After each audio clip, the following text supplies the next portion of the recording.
నిజాలు చెప్పడం కంటే ఎవరి హయాంలో వాళ్ళు మాట్లాడుకోవడమే పత్రికల వెర్షన్ కూడా అయింది. ఇప్పుడు సాక్షి ఒక ఐటెం రాసుకొచ్చింది, సమస్యల వలయంలో సంక్షేమ హాస్టళ్ళు అంటూ. అంతవరకు బాగానే ఉంది.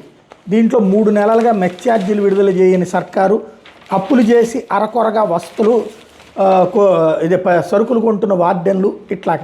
ఇందులో ప్రధానమైనటువంటిది ఏంటంటే అనంతపురం జిల్లా సెట్టూరు ఎస్సీ బాలురు వసతి గృహంలో అపరిశుభ్రత నడుమ 6 బయటే చన్నీళ్ళ స్నానం చేస్తున్న విద్యార్థులను.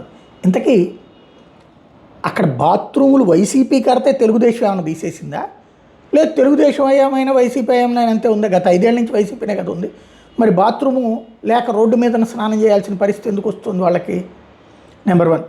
రెండోది, నాణ్యత నీళ్ల పప్పు, నాసిరకం అన్నము, వారానికి ఒక గుడ్డు, వణికిస్తున్న చలి, పిల్లలకు కార్పెట్లు దుప్పట్లు కరువు, ఏడాది ఎప్పటిదాకా పంపిణీ చేయని ప్రభుత్వం, కాస్మోటిక్ ఛార్జీలు, కంటింజెంట్ బిల్లులు, పెండింగ్ లోపించిన పారిశుద్ధ్యం, కంటింజెంట్ బిల్లులు పెండింగు, లోపించిన పారిశుద్ధ్యం, భద్రత సంగతి గాలికి, ఎవరు వస్తున్నారు వెళ్తున్నారు తెలియని పరిస్థితి.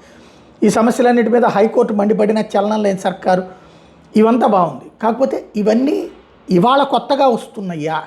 ఖచ్చితంగా ఇవి పరిష్కరించాలి. బీసీ మంత్రి సవితి గారు ఏం చేస్తారో చూడాలి, అలాగే ఎస్సీ మంత్రి గారు ఏం చేస్తారో చూడాలి. కానీ గత 5 ఏళ్లలో ఉన్నటువంటి సమస్యలు కూడా ఇక్కడ ఇదే కదా, ఏం పరిష్కరించారో అన్నది కదా ఇక్కడ ముఖ్యం.